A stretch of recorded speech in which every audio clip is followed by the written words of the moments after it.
Thank you so much for being here with me today to hang out and to talk about perfectionism. I got a great question from someone here in our Unmeasured podcast community. She said, I am exhausted from the mental load of perfectionism. Help. And I am here to help. I just want to quote Mrs. Doubtfire, help is on the way. We're here. We're going to help. I hear you about the mental load of perfectionism. It is heavy. It is exhausting. It is a mental load that I know well. And I know many of the people here in our community listening today will be able to relate to it. And I honestly think it's something that goes under mentioned in the conversation about perfectionism. We don't talk enough about how exhausting it is mentally to carry the weight of that in our mind. It's incredibly exhausting. It sucks the air out of the room. It can literally fill up every moment of your day with the mental chatter of perfectionism. And whether you are someone who, because perfectionism shows up in a lot of different ways, right? Whether you're someone who might be dealing with perfectionism when it comes to your relationship with food or exercise or your body. And literally all day long, you hear the chatter of all of the rules that you feel like you should be following, all the things you feel like you should be doing, fear of what's going to happen if you don't follow those rules. Or you're someone who is dealing with perfectionism in another area, whether it be motherhood, professionally, in your friendships, in your home, and you are constantly hearing over and over again the standards that you should be meeting, the negative inner dialogue when you're not meeting those standards, the pressure again of what's going to happen if you don't. Maybe you're someone who is experiencing the kind of perfectionism that actually holds us back from taking action at all. It's a misconception that perfectionists are always the people who are doing the most and executing quote unquote perfectly, right? Who have these really high standards and they just execute, near perfection all the time. But it's a heavy weight to carry. Yes, that is one form of perfectionism. Many people also experience the kind of perfectionism that holds them back from taking action at all, right? So maybe it's that you want to try something new, but you are afraid that you won't be good at it when you start. So you don't try at all. Or you have a dream, right? You've got a dream in your life. Maybe you want to start your own business or you want to do something else, fill in the blank, right? But you don't know how to do that. And you are so afraid of failing because the dream feels really important to you and you don't want to fail. And the idea of not being perfect at it feels so scary that you hold yourself back from, starting at all. And then, of course, there's all or nothing mindset, which can show up in both forms of perfectionism that we just talked about. So if it's not perfect, then it's failure. That all or nothing mindset, again, that can show up in perfectionism when we are taking action. It can show up in perfectionism when we're feeling held back from taking action. And then there's people pleasing, which in my opinion, is a form of perfectionism that shows up in our interpersonal relationships. And if you are someone who's struggling with that form of perfectionism, then you know the mental load is heavy as well. The constant hypervigilance in your interactions with other people, always thinking about, like, what's the perfect thing to say? What does this person want me to say? How does this person want me to respond? Did I just notice that person's facial expression changing? It's just constant. And it is exhausting. So, if you are someone who is feeling exhausted from the mental load of your perfectionism, I just want to give you permission to take a big, deep inhale here and just sigh. Let it go. Let it go for a moment. And feel free to take that deep breath in and that audible sighing exhale out as many times as you want to or need to during this conversation today, during this podcast episode today. If you feel the weight of that of that mental chatter, if you feel the exhaustion from the mental load of your perfectionism, I really want to encourage you to just practice that deep inhale in and that audible sigh exhale out during this chat that we are going to have today. And I think it's really important. Every time I talk about perfectionism, I always want to mention perfectionism is not who you are. It's not your personality. It's not a type of person. It's a coping mechanism. Perfectionism, in any and all of its forms, is a coping mechanism. It is not who you are. It's not your identity. So, just a big thing that I think is important to mention anytime we're talking about perfection. What I want to share with you today are 4 permission slips, 4 things that you can stop doing, 4 things you have permission to stop doing that will help to lighten the mental load of perfection significantly, right? So we know that perfectionism isn't who you are or your authentic personality. It is a coping mechanism developed for self protection and self preservation. It's also very natural to fear that things will never be different for you. If you are fearing that, it's totally natural. It's also very understandable to worry that your perfectionism might be the only reason that you've been successful or accepted or loved or safe, right? And it is human to want to cling to those coping mechanisms that have helped you to feel that sense of safety and control in the past. So I just want to like normalize those things right up front as we talk about the permission that you have, these 4 permission slips that I wanna give you today, 4 things you can stop doing that will help to lighten the mental load of perfectionism. So all of those feelings, all of those fears are not only welcomed here, but they are also deeply understood. So, I want to invite you as we continue on in this episode to make space for both and. You can both feel those fears that I just mentioned and stay open to experiencing life differently.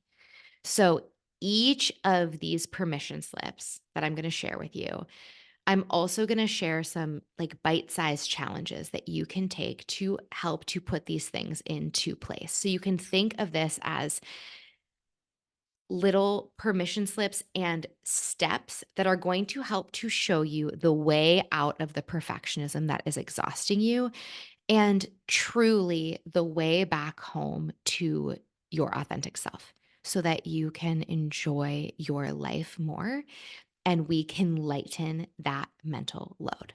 So, permission slip number 1 is the permission to stop lying. Now, of course, nobody wants to be called a liar, right?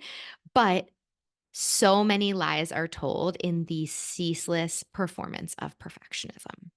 So, whether you lie about where you want to go to dinner because you hope it will keep people happy or comfortable or wanting to be around you, saying like, I'm up for anything, like when you actually really want sushi. Whether you're lying about what you know because you think it will portray you as like the go-to person for something, right? So maybe that happens professionally where you say like, "Oh yeah, I know how to do that. I can handle that," when it's actually not your specialty or your area of expertise, right? Maybe you lie about why you can't do something because you don't want to let someone down. So you might say something like, "I'm sorry I can't be there. Like, I think I'm getting sick." When the reality is you just want a night in or you need a break. You might lie about why you haven't started something that you've been talking about doing forever because you don't want to look like a loser or a failure.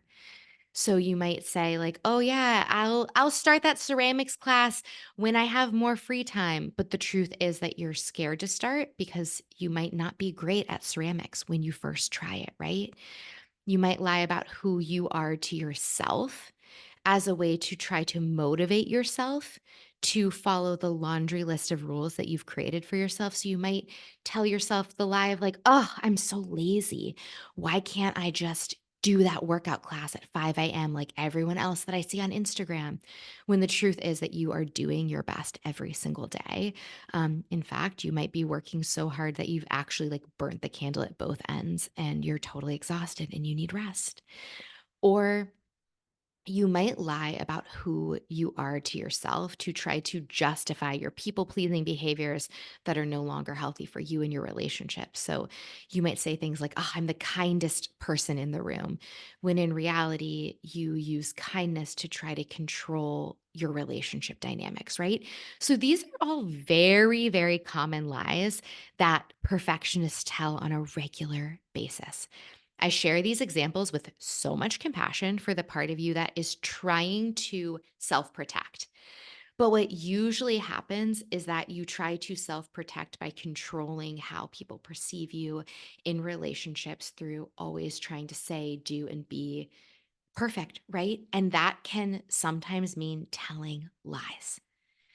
And so when you try to hide your true, imperfect human self to avoid rejection or failure, you can end up feeling like nobody really knows you, nobody really sees you, nobody truly loves you. And most perfectionists do experience a sense of disconnection, a sense of resentment, or a sense of loneliness because of this. But when you stop lying and you tell the truth about who you are, even in life's smallest moments, you start to heal that.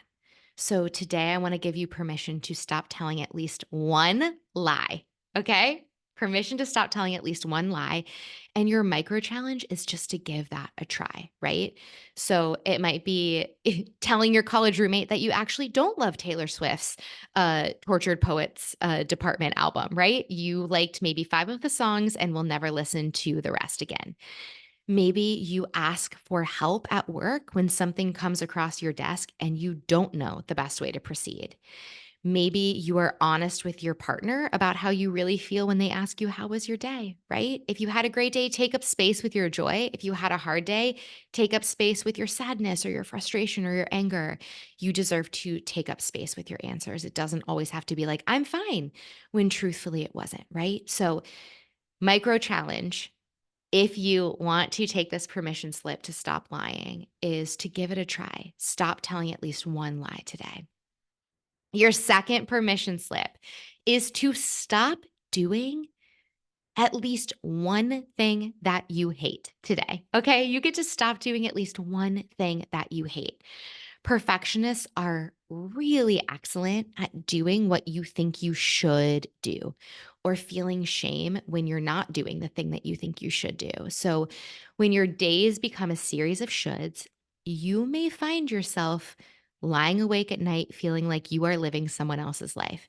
I have had many clients tell me that they feel like an actor in their own life, like they're not really truly living their life. And you may also find yourself dreading the pressure that awaits you the next day. The good news is that the way out of a life of shoulds is to begin to follow pleasure. Pleasure is one of the first things that you set down when you pick up the coping mechanism of perfection. So today, I want to grant you permission to stop doing at least one thing that you hate. And the micro challenge that goes along with this permission slip is to give it a try. So that might look like, if you hate that workout class that you've been dragging yourself to or feel like you should be dragging yourself to after work, rather than going and doing that workout, skip it. Instead, maybe spend a couple of minutes like walking around the block, listening to a song that you love, or doing a kitchen dance party to a song that you love, or joining me for a mini movement and mantra bar class in Unmeasured. Those are only 5 minutes long, right? So replace that workout that you've been dragging yourself to or feeling like you should drag yourself to with a way of moving your body that brings you joy and that feels good.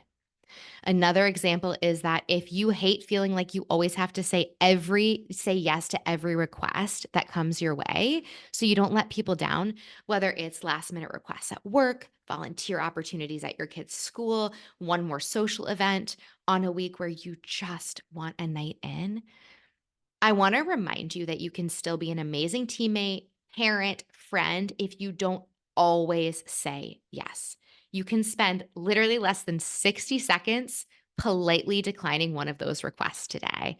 And another example is, do you hate that feeling when you check your work email right before you go to bed, only to see a to do that cannot be handled until the next day, anyways? But now you are going to be thinking about it rather than resting. Tonight, you can spend 10 seconds plugging your phone in another room before bed and just see what happens. So, permission to stop doing one thing that you hate. And your micro challenge is to give that a try today.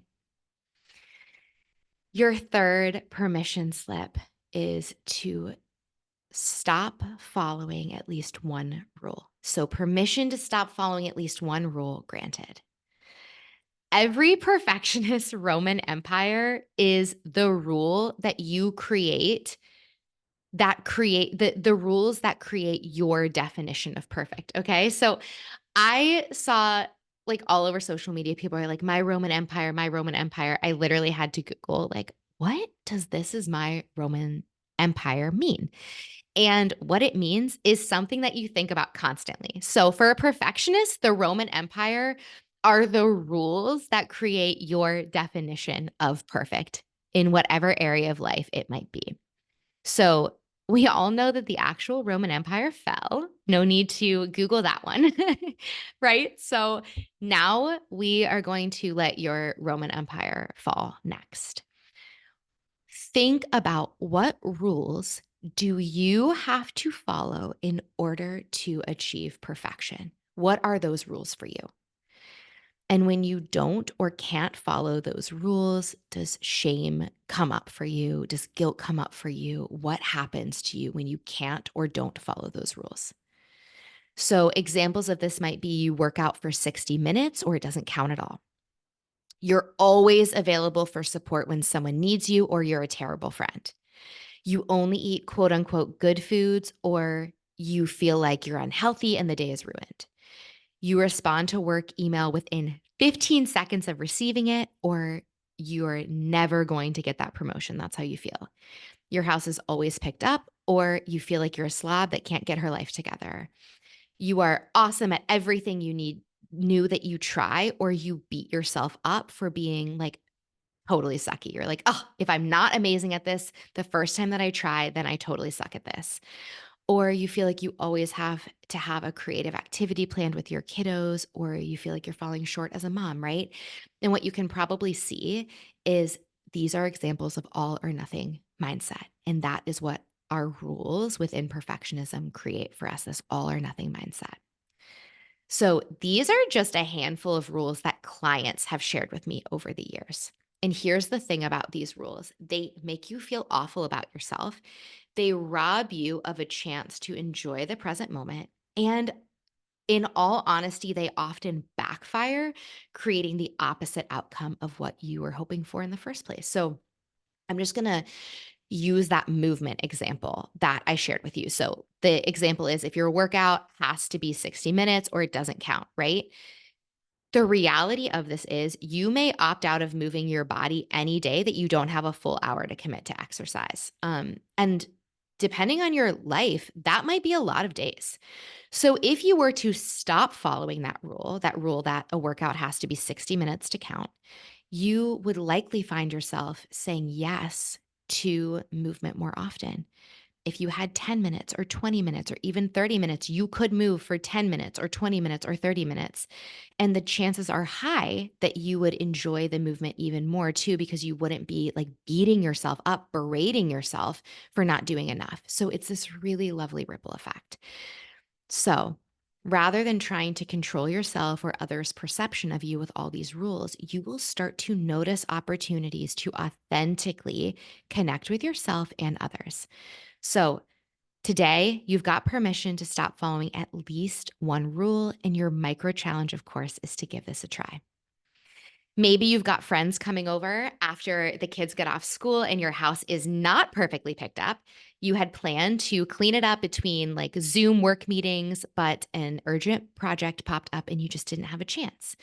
So stop following the rule that you can only have guests over when your house is pristine and spend 2 minutes sending your friend a text saying, "Didn't get a chance to clean up the house today. Thanks for being the kind of friend who I can be in the mess with. Can't wait to see you soon." Right? So that's an example.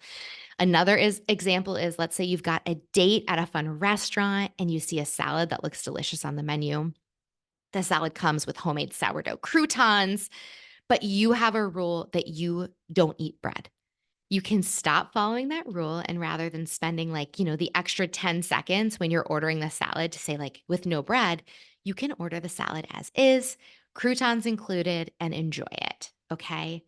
And then another example would be, let's say you really want to be present with your family for bedtime routines, but your phone keeps dinging. And you've got this unwritten rule that you never leave a text message unread for longer than just a moment, right? Someone might need you. You hear the ding, you run to the phone to see who needs you, what they need, how you can help. Permission to stop following that rule and practice the pause for 30 minutes. Give yourself those 30 minutes away from your device with your family. And I promise you that those messages can wait. So think about what rule you want to release today and then put that into practice. The fourth and final permission slip that I want to give to you to help to lighten the mental load of perfectionism that is exhausting you. I want to show you the way out of perfectionism that is exhausting you and the way back home to yourself so you can enjoy your life more is permission to stop making yourself special. And personally, I think this might be the most powerful permission slip of all four of these. Permission to stop making yourself special. Granted, I am about to lift the weight of the world off of your shoulders. Are you ready? You are not that special. And what I mean by that is if it is true for everyone else, then it is true for you. So if everyone else gets grace when they make a little or big mistake, so do you. If everyone else has the ability to learn new skills through practice, even when they are really bad at something the first time they try, so do you. If everybody else's body is worthy of care and respect, even if they don't look like a quote unquote after picture that, keeps popping up on the Instagram explore feed, then so does yours. If everyone else is allowed to have needs and ask for help or support in their relationships, then so are you. If everyone else deserves to eat, even on days when they see a photo of themselves that they don't like, then so do you. And that's how it goes. If it's true for your best friend, if it's true for your kids, if it's true for the love of your life, if it's true for your coworkers, if it's true for strangers in line at the coffee shop where you go in the morning, it is true for you. If it's true for everyone else, it's true for you. You are not that special. Like, just feel the weight of that lifted off your shoulders. So today you have permission to stop making yourself so special. And the micro challenge with this permission slip is to give it a try. So, what could that look like? Let's say you're going to the pool for the first time all summer. You put on your swimsuit and you notice some cellulite on your legs. You feel like you start to panic. Sure, most bodies have cellulite, and you believe that all of those other people deserve to enjoy their summer in weather appropriate clothing, doing weather appropriate things, right? So wearing a swimsuit to a pool where you would swim, but not you. Until now, when you give yourself permission to stop being special, because you are not that special, right? If it's true for them, it's true for you. So you remind yourself of this, you put on the swimsuit, and you head to the pool like you had planned. That's one example. Another example is like, let's say you have just had a really intense week and you look ahead and you're like, I have got the most bonkers week ahead. You are solo parenting, you're running a business, and you just found out that you also have to have a dental procedure that can't wait because that is how life is some weeks, right? You're like, wow, one more thing on this already wild week. Like, am I going to get a break? No. On top of everything else, you now have to have a dental procedure. And sure, you would love to jump in and help a friend if you knew she was in this situation, right? If your friend texted you and said, I'm so overwhelmed, I need help, you would be a yes for that. But not you. You are not allowed to ask for help until now when you remind yourself, I am not so special. So you spend a couple minutes texting your neighbor with the situation and you ask if she can take your kids to school when she drops hers off in the morning of your dental procedure so you can get there on time. Don't be surprised if she says yes, of course, and even offers to drop off dinner that night too. Okay. So you like let yourself stop being so special and all of a sudden you also get to ask for help. And then one more example of this is let's say you're having just like a really human moment, feeling like, am I falling behind? Should I be further along in my life than this? You're seeing people you know experience things that you are longing for, whether they be personal, professional, that are not your reality yet. And it feels really hard. And listen, every single person can relate to this. You are longing for something, you see someone else who is already experiencing that and you wonder like, "Oh, should I be further along than this? Am I falling behind?" Sure, you believe that everyone else in your life is on their own timeline except for you. Until now because you remind yourself, "I am not that special." Rather than beating yourself up like for being a loser, you spend a couple of minutes jotting down what you are proud of yourself for right here in this moment. And honestly, it might blow you away.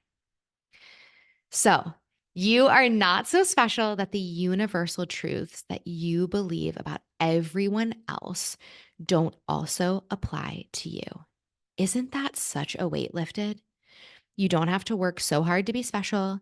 You get to be human, just like all of the other humans who you know and who you love. Okay. So I hear you that the mental load of perfectionism is exhausting. I know that to be true. I have experienced that. And I want to offer you these four permission slips: permission to stop lying, permission to stop doing at least one thing that you hate, permission to stop following at least one rule, and permission to stop making yourself special. Give these a try, put these into practice, and start to feel that mental load of perfectionism lightening. You will start to feel yourself finding your way out of the perfectionism that is exhausting you, and you will start finding your way back home to your authentic self.